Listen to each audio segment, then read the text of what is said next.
Hi, I'm Shelley Wood. You might know me from shelleywood.com. This is my tiny sewing room where I make doll clothes sewing videos.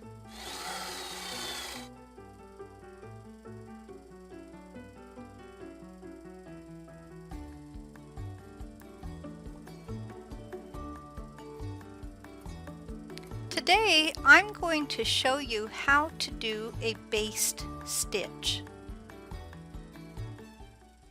Basting uses extra wide stitches to hold your fabric in place while you work. You can set your sewing machine for wide stitches or hand stitch your baste stitches.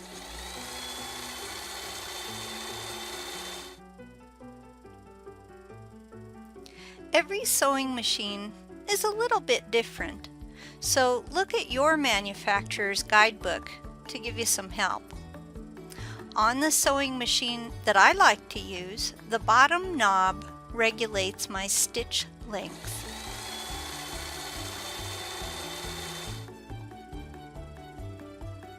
I don't usually use this black thread on a yellow fabric, but that seemed to make the stitches more visible for you, my audience.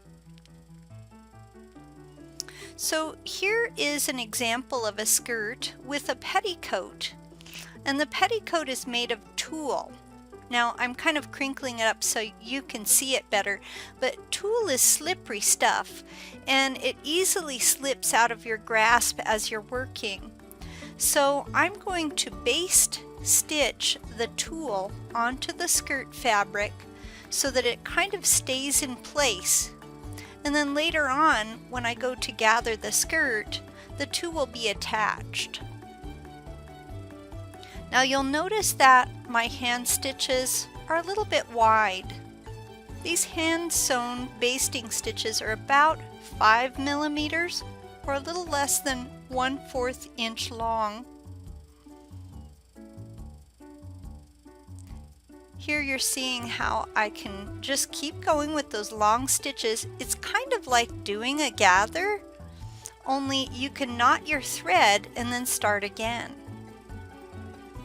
With gathering, you want to keep the same thread a lot of times if possible. And once again, the whole purpose of basting is to hold the fabric in place, like how I'm holding this tulle in place on a skirt for a petticoat.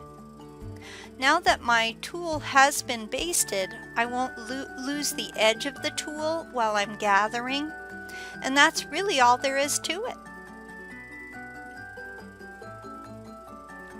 Well, that's all I have for you today. Thanks for watching.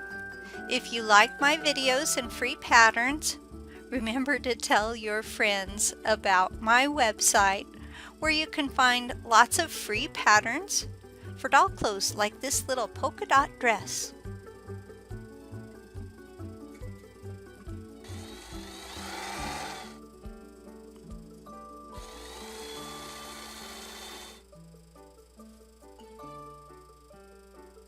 Goodbye.